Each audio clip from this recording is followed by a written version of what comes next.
रोहन 17 साल का लड़का, जिज्ञासु और थोड़ा डरपोक।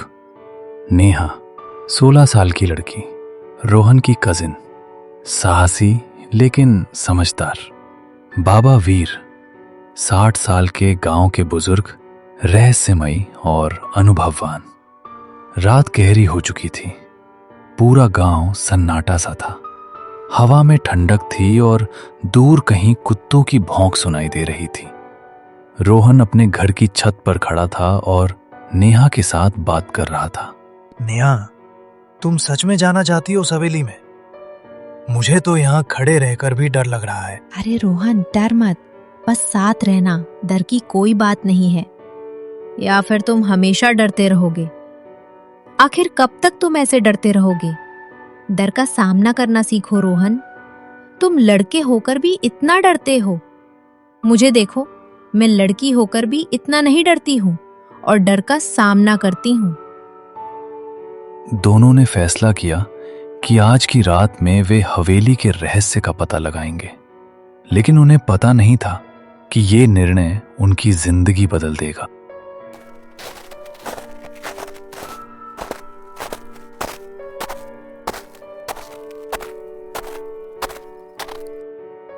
और अब वे दोनों हवेली के बाहर पहुंचते ही दोनों को अजीब सा डर महसूस हुआ। हवेली पुरानी और टूटी फूटी थी। दरवाजा धीरे धीरे हिल रहा था। नेहा, ये सच में बहुत डरावनी जगह है। हम सच में अंदर जाएंगे? हाँ रोहन, बस याद रखना, डर को महसूस करना, लेकिन डर का शिकार मत होना। जैसे ही वे अंदर गए, फर्श चरचराने लगा।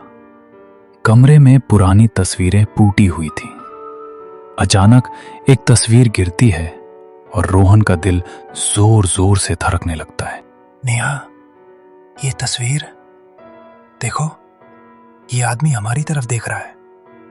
क्या ये असली में जी रहा है? शांत, शायद हमारी आंखें धोखा दे रही हैं, पर मुझे ये ठीक नहीं लग रहा।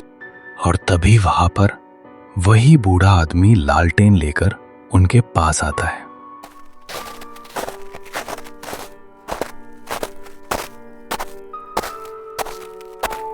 उसका नाम बाबा वीर था। वो उनसे कहता है, अरे बच्चों, तुम लोग इतनी रात को यहाँ क्यों आए हो? आखिर तुम्हारा इस हवेली में क्या काम है? क्यों तुम अपनी जिंदगी से खेल रहे हो? चले जाओ, यहाँ से चले जाओ। वो बाबा, हम सिर्फ हवेली देखने आए हैं और हवेली देखकर हम यहाँ से चले जाएंगे। अब तुम लोग इतनी जिद कर रहे हो तो मेरी एक चेतावनी सुन लो। 12 बजे के बाद में यहाँ रात को मत रुकना। 12 बजने से पहले ही इस हवेली से निकल जाना।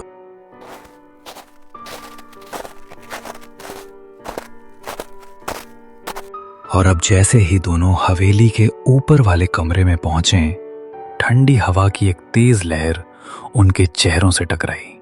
कमरा बिल्कुल खाली था, लेकिन अजीब बात यह थी कि अंदर कदम रखते ही ऐसा लगा जैसे कई आंखें उन्हें एक साथ घूर रही हों। रोहन, ये कमरा तो बंद लगता है, फिर अंदर इतनी ठंड कहाँ से आ रही है?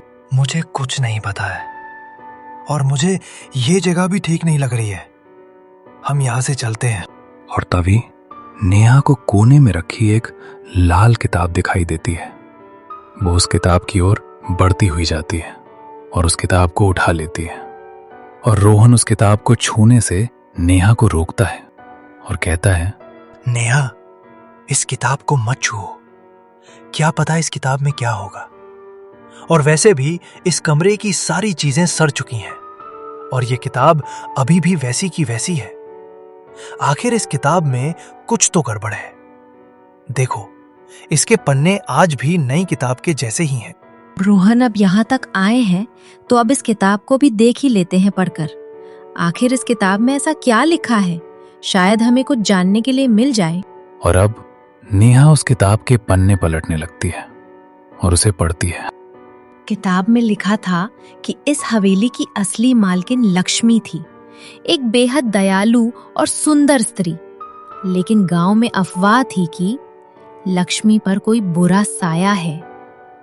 गांव वाले डरने लगे और एक रात भीड़ ने हवेली को घेर लिया। लक्ष्मी ने सबको समझाने की बहुत कोशिश की, लेकिन भीड़ अंधविश्वास में पागल थी। उन्होंने लक्ष्मी पर जादू टोने का झूठा आरोप लगाया और उसे हवेली के तहखाने में जिंदा जला दिया। लेकिन मरते मरते लक्ष्मी ने एक श्राप दिया, जिसने भी मुझे बिना गुनाह के मारा उसकी अगली 7 पीढ़ियां इस हवेली में फंस जाएंगी। और नेहा पढ़कर किताब को जैसे ही बंद करती है, एक आवाज गूंजने लगती है। नेहा और रोहन दोनों डर जाते हैं। नेहा के हाथ से किताब गिर जाती है और वहां प्रकट होती है लक्ष्मी की आत्मा। नेहा डरते हुए भी बोलती है, कौन हो तुम? और हमें मत मारना, हम तो बस यहाँ हवेली देखने आए थे, हमने कुछ नहीं किया है, हमें मत मारना। और तभी लक्ष्मी की आत्मा कहती है, अगर तुम दोनों अपनी जिंदगी चाहते हो, तुम लोगों को गांव वालों के सामने मेरी बेगुनाही साबित करनी होगी और उन्हें बताना होगा कि मैंने किसी पर कोई काला जादू नहीं किया था।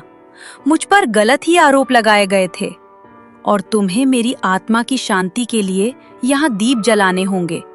तब मेरी आत्मा को मुक्ति मिल पाएगी और इस हवेली को मेरे श्राप से मुक्ति भी तभी मिल पाएगी।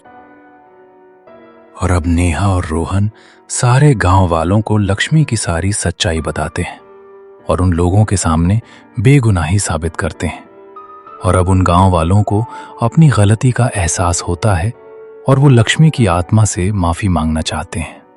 और अब सारे लोग उस हवेली में जाते हैं और वहां पर लक्ष्मी की आत्मा की शांति के लिए दीप जलाते हैं और हाथ जोड़कर प्रार्थना करते हैं भगवान से कि लक्ष्मी की आत्मा को शांति मिले। और अब इस तरीके से लक्ष्मी की आत्मा को मुक्ति मिल जाती है और इस हवेली का श्राप भी मिट जाता है।